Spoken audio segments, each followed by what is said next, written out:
Hello everybody and welcome back. You're tuned in to RPG Radio, and on this episode of our Grimdawn build guide series, we're looking at our Doombolt Deceiver and how it pans out in the elite difficulty. Since this is part 3, if you haven't seen part 1 and part 2, those will be in the description down below, so go check those out before you dig into this video too hard, because they are going to get you geared up to the point that you'll need to be before you go into elite. This is a two-handed caster build focused completely on Doombolt and raining ridiculous amounts of damage down on enemies as often as possible. And in this video, we'll talk all about those remaining devotions you'll pick up, and we'll start looking at some of the legendary gear that you can pick up as early as level 50 to start funneling into this build for ultimate. There aren't too many set pieces that will make this build any better than flat out legendary solo pieces, so we're going to focus on the ones of those that we can pick up and have a couple pretty linear levels of progression when it comes to gear. And that's just a fancy way of saying that you can take a standard epic item, the empowered epic version of that item, or just the same namesake of that item in legendary status. But we'll talk about that once we get to the gear portion of this build, which is later on in the video. Before we talk about gear, we've got to talk about devotions though, because there are quite a few to talk about in between the last video and this one. So during the last video, we left off on Soleil's Witchblade. That was the last constellation devotion that we had, and that is ever present in this build. So we're moving on to bigger and better things in our chaos damage pursuit of the dying god. And that being said, there's going to require a lot of primordial, which are your blue devotion points, your blue affinity, and we should have our chaos, which is our pink affinity, pretty much done. But the journey begins with two of the easiest primordial devotions to pick up in the entire game. That is going to be Viper and Eel. Both of these devotions are going to come with pretty decent stats and very big jumps in the affinity that we need. So starting with Viper, we're going to take 4 points over there, getting us points in Cunning and Spirit for 15. You're also going to get a 15% chance of energy leech over 2 seconds and 10% energy absorbed from enemy spells. So anytime that those bad boys are casting anything around you, your energy bar is going to be filling back up. You also get 10% vitality resistance from this devotion, which is enormous when it comes to filling out those resistance shredded stats in the ultimate difficulty, and you are going to get the ability to reduce a target's elemental resistance for 3 seconds by 20%. Seems like a weird stat to have on this random devotion that you can get early on, but it's there, it's useful, and we won't ignore it. You're also going to get 3% offensive ability from Viper, which is incredibly good because this build does like to have offensive ability. I've said it in the previous videos, but since Doombolt is doing a lot of extra crit damage and it can deal double damage when it lands directly on a target, you want it to do the maximum possible, and getting it to crit more often is all based on offensive ability. So Viper paying for itself over and over again with each point that you put in it. Now the next constellation we're looking at, the next devotion that we're looking at, is going to be Eel, and that is going to give you 5 primordial points just for the investment of 3 of your devotion points. Those 3 devotion points are going to get you a small amount of defensive ability and give you a 2% chance to avoid melee attacks. So you get a 2% flat dodge chance from this devotion.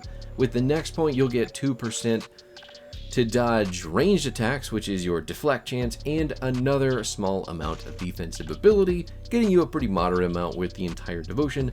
And then you're going to get even more defensive ability along with 6% movement speed and 10% pierce resistance with the final point.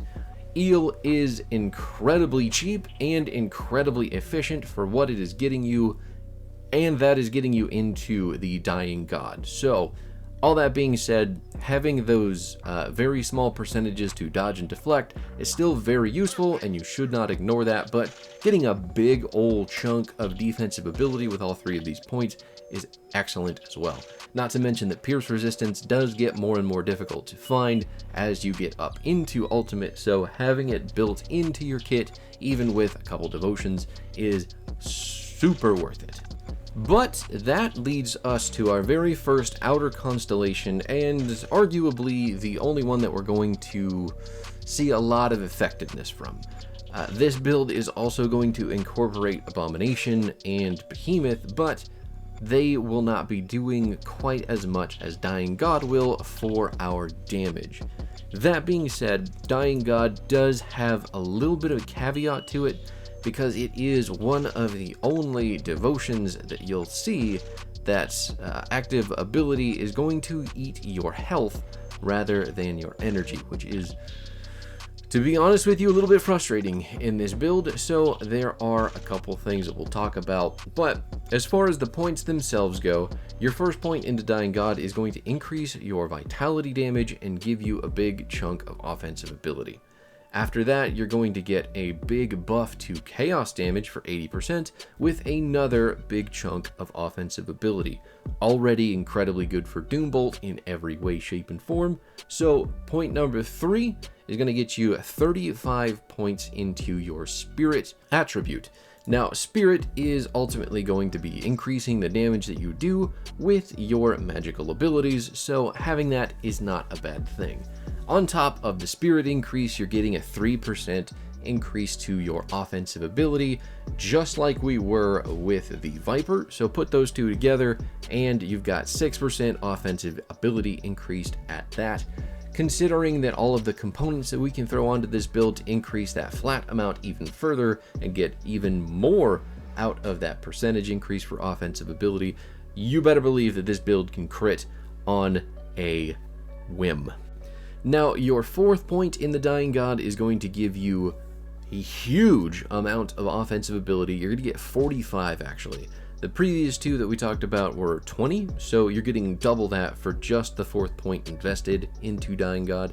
You're getting defensive ability here as well, and you're getting one of the biggest amounts of chaos resistance that you can get from anything on the devotion board, which is 15% chaos res.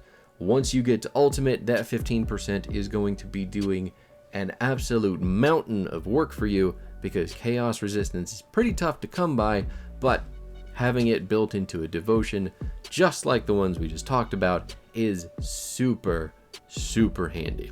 Your 5th point for Dying God is going to buff both vitality and chaos damage yet again by 100%, and you're going to get a 30 defensive ability increase as well.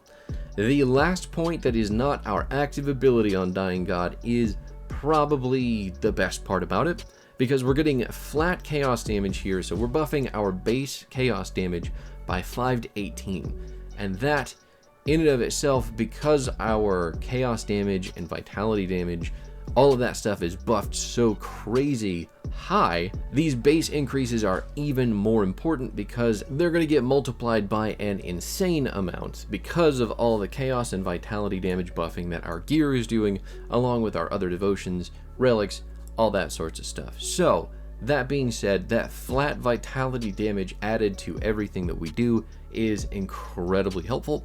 It's also going to add another 4% onto crit damage, so that is just going to go right back and funnel into Doombolt, which is already getting its own crit damage increase with all the points that we've got into it, and it is going to make Doombolt even more of a disaster for anybody standing underneath it. Now, Dying God also provides damage of the chaos variety to your pets. I thought maybe I would pick up Hellhound for the passive at the very least, and I gave it a shot, and I'm going to be honest with you, it did not survive long enough for me to really hang on to it. Hellfire, when it comes to Hellhound, the passive, is really good, but with the amount of summoning and resummoning that I had to do with the pet, and the amount of health that he has, with no gear helping him survive, it really, the payoff wasn't there. I didn't want to add a pet button to my skill rotation because he's just going to be dying so often, just to keep my damage up. Maybe if we were really min-maxing this build, I would think about taking Hellhound later, but it really remains to be seen if that is a decent way to get even more chaos damage for the build. That being said, had I gone with either the Summon Familiar or the Hellhound, Dying God feeds right into those. So if you're a type of player who wants to play a pet-focused Deceiver, that is going to be really, really good for them. So still take Dying God, even if you're playing pets, for your Deceiver, because it is going to buff them pretty considerably as well. Now, Hungering Void is the activatable ability that you get for the Dying God constellation. This is arguably a very good ability to have, and also a very tricky ability to use. So, what we're doing with this ability is actually affixing it to our movement ability, and that is going to be a little bit more consistent in how I want to activate it, rather than it activating every 4 seconds with our Doombolt, because the use of Doombolt hits in a pretty decent AoE, and setting Hungering Void off that often can be problematic for this first reason. Hungering Void is going to activate at a cost of 308 active health per second. That means that when you trigger the Hungering Void, you are going to be taking 308 damage per second for 20 seconds. The ability goes for 20 seconds, it's got a 30-second cooldown, and that 20 seconds of constant health loss can't always be mitigated by your Blood of Dreeg.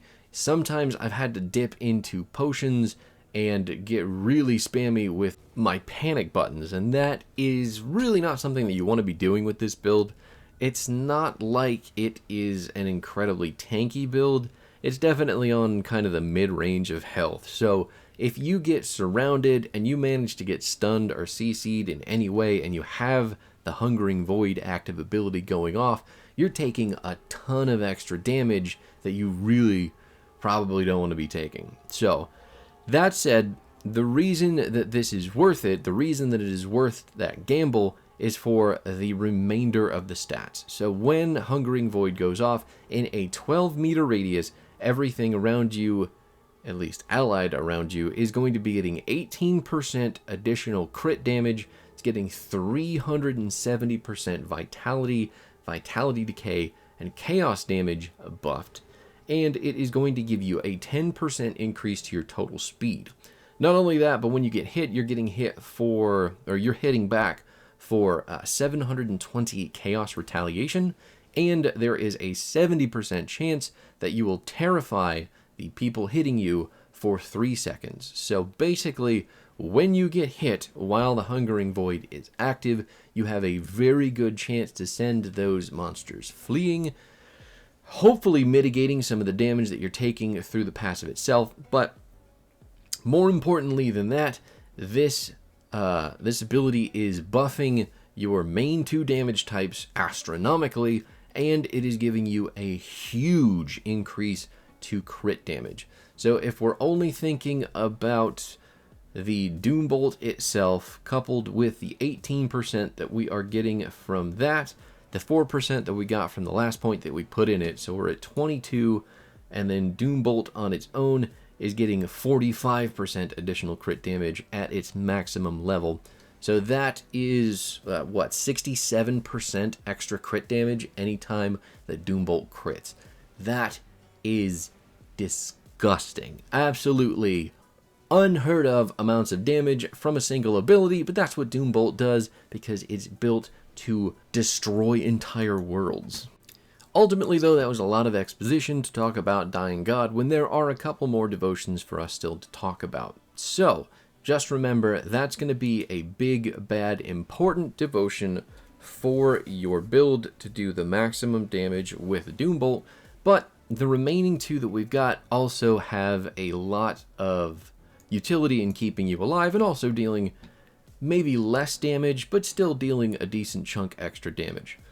What you'll need to get down to these two, like I mentioned earlier, are the Abomination and the Behemoth, and we need an exact amount of devotion points to get there.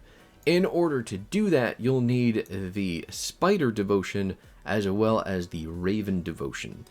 You're actually going to have to go back and take a point out of one of your crossroads in order to get the perfect number, because this is maximum balance between these two devotions for getting what we want. But that said, start with Spider. This is a 5-point investment you'll need to get, but it's going to give you 6 Eldritch affinity to get you up to Abomination. That Spider is going to give you Cunning and Spirit. It's going to give you flat 15 to both of those stats. You're also going to get a 3% increase to Spirit, along with 20 offensive ability for your next point. Couple that with the third point, getting you another chunk of offensive ability and casting speed. You're going to get attack speed with the fourth point and another little bit of defensive ability. And then your final 5th point is going to give you a percentage increase to Cunning, which helps you land those crits more often, and another little bit of defensive ability.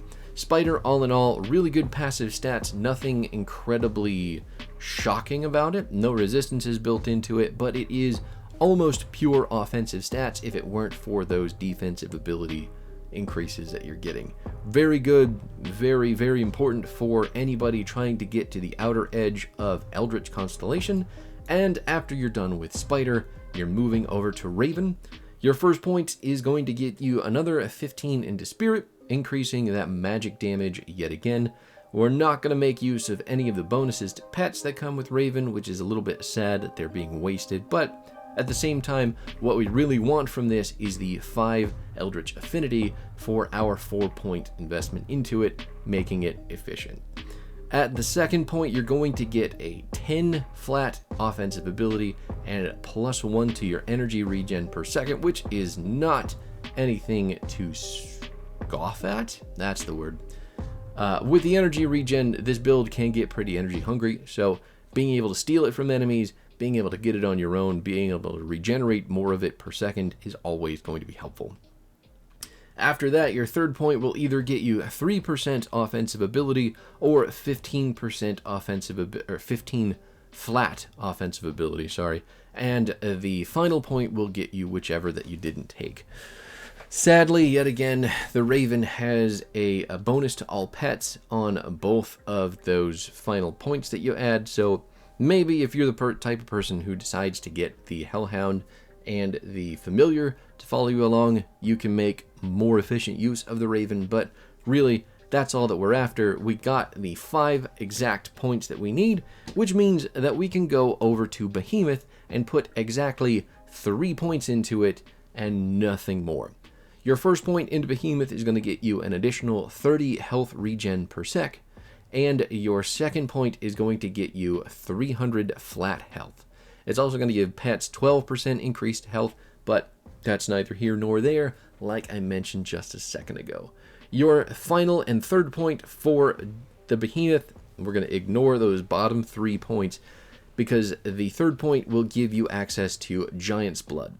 Giant's Blood is the ability that will activate on a 15% chance when you get hit, and when you get hit, you have a 12-second duration of getting 590 health back per second, as well as when that first hit happens, you'll get 20% of your maximum health back right away, with 1200 extra health added on top of that. Giant's Blood is incredibly good at helping you survive really big hits from really dangerous enemies in Elite and Ultimate. So some of those heroic monsters, some of those really big bosses can take a big chunk out of you, but Giant's Blood is there to make sure that those hits do not lead to you dying instantaneously after it happens.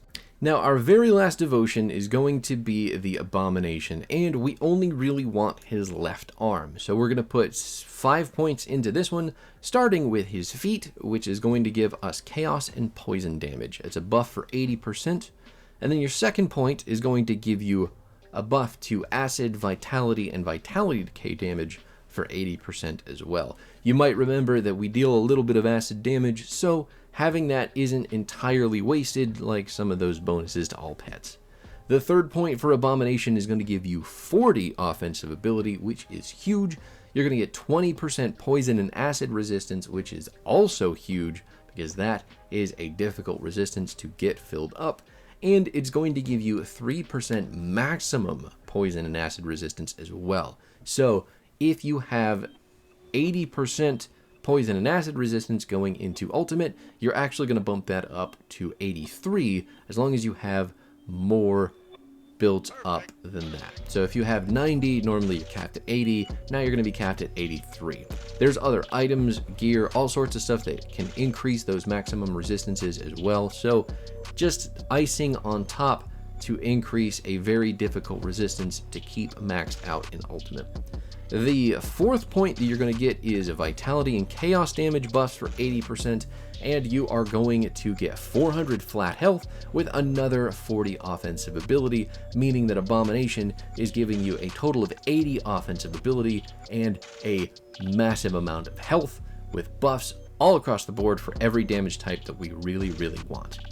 Your final point is going to go into Abominable Might, and this is the ability for Abomination to activate on a 20% chance for attack. So we're going to equip it to Doombolt because Doombolt hits in a big AoE on a relatively short cooldown. It has an 18-second cooldown, but it has a 12-second duration in which you will be getting 54 to 135 flat chaos damage, base chaos damage, buffing you out of control, and you're going to get, just like Dying God, buffs to vitality and chaos damage for 310 and 260%, making those damage types even better. And those two devotions will stack together if you manage to activate the Dying God's Hungering Void and the Abomination's Abominable Might in the same go, which is very easy because Dying God is typically up to you when you want to activate it with your AoE movement ability.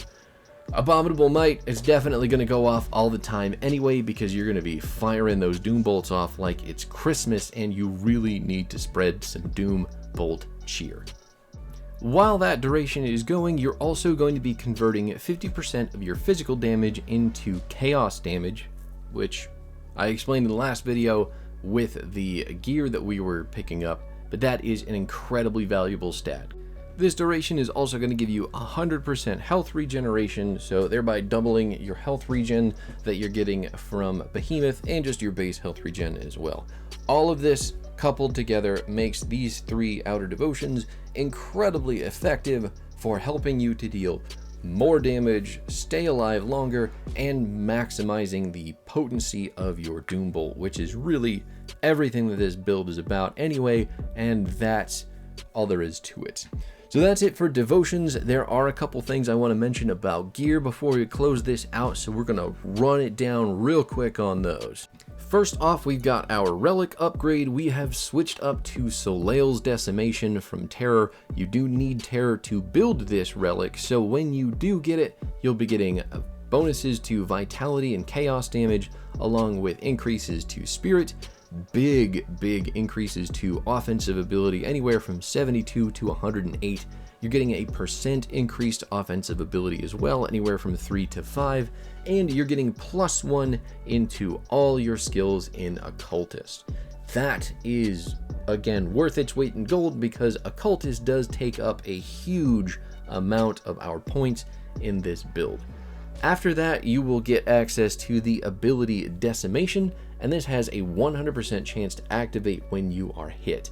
It is going to have a 0.5 second cooldown, but it'll affect up to 5 targets, dealing a vitality and chaos damage. You may have noticed it in the video. It's a little shock of red lightning that bounces out and hits a bunch of different targets whenever we get hit. It's really easy to activate, it's on a very short cooldown, and it can literally slice people from so far away. It is crazy. After that relic, you are going to want to upgrade your Scythe of Tenebris to the Wrath of Tenebris, and this is really the only upgrade that I found for the weapon that made sense. So this is a legendary two-handed scythe, and it is going to take you probably quite a bit to find. You may even have to go all the way to the point that you find the mythical version of it.